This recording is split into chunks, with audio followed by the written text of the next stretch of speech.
বিসমিল্লাহির রহমানির রহিম। আসলে আগামীকাল পবিত্র ঈদ উল ফিতর বাংলাদেশে।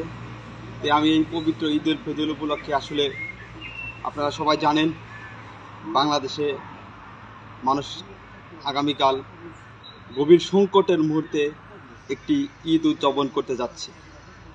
কারণ এই ঈদ উদযাপন যে করতে যাচ্ছে আপনারা জানেন বাংলাদেশে অবৈধ ইউনূস সরকারের মাধ্যমে বাংলাদেশ আওয়ামী লীগের নিধন চলছে। বিশেষ করে বাংলাদেশের আওয়ামী লীগ, ছাত্রলীগ, যুবলীগ এরা আসলে ঘর ছাড়া। তারা পরিবার আত্মীয় স্বজন নিয়ে এবার ঈদ করতে পারছে না, কারণ তারা বাড়িতে যেতে পারছে না, তাদের বাড়িতে যেতে দিচ্ছে না। তাই আসলে আমি বাংলাদেশ ছাত্রলীগ সিরাজগঞ্জ সরকারি কলেজ শাখা ছাত্রলীগের সহসভাপতি হিসাবে এবং আমি আরও বিভিন্ন সামাজিক সংগঠনের সাথে জড়িত আছি। তাই আমি বঙ্গবন্ধুর আদর্শের একজন সৈনিক হিসেবে বলতে চাই, দ্রুত বাংলাদেশে যে এই সংকট তৈরি হয়েছে এটা অবশ্যই নিরসন হওয়া দরকার।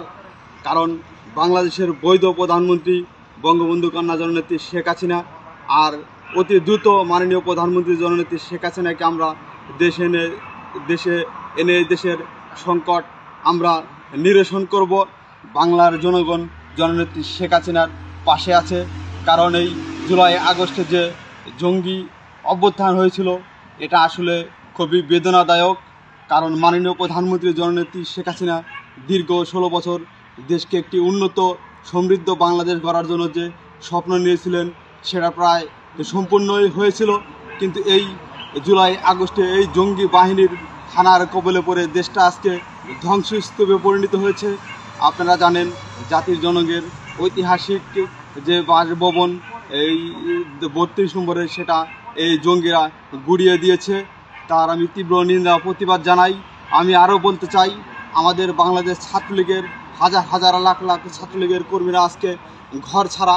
তে আমরা চাই দ্রুত এই সমস্ত কর্মীরা যাতে তাদের ঘরে গিয়ে তাদের মা এবং বোনের সাথে এবং তাদের আত্মীয় স্বজন নিয়ে বসবাস করতে পারে সেই প্রত্যাশাই করছি।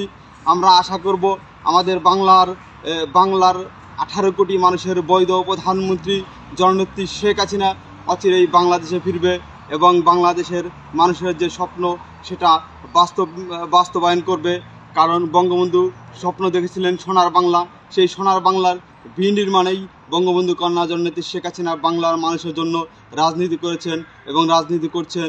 ইনশাল্লাহ অচিরেই বাংলাদেশের থেকে যে এ কালো আধার ছিল সেটা কেটে যাবে ইনশাল্লাহ। সবাইকে আমি পবিত্র ঈদ উল ফিতরের আসলে সংক্ষিপ্ত যেটা বলা হয় শুভেচ্ছা না জানালে হয় না, আমি শুভেচ্ছা জানাচ্ছি।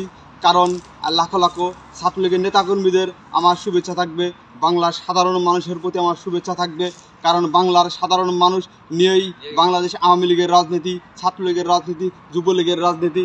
তে আপনারা বাংলার যারা সাধারণ মানুষ আছেন তারা ভালোভাবে বাংলাদেশে ঈদ উদযাপন করবেন এবং আমাদের যে দেশরত্ন মাননীয় প্রধানমন্ত্রী জননেত্রী শেখ হাসিনার জন্য দোয়া করবেন। মহান আল্লাহ রব্বুল আলামিনের তরফ থেকে যাতে জননেত্রী শেখ হাসিনা একটা ফয়সালা আসে, যাতে জননেত্রী শেখ হাসিনা বাংলাদেশের আবারও প্রধানমন্ত্রীর দায়িত্ব নিতে পারে, সে আশা রেখেই সবাইকে পবিত্র ঈদ উল ফিতরের শুভেচ্ছা জানিয়ে আমি আমার আজকের এই সংক্ষিপ্ত দুটি কথা শেষ করছি। সবাইকে আসসালামু আলাইকুম। জয় বাংলা, জয় বঙ্গবন্ধু।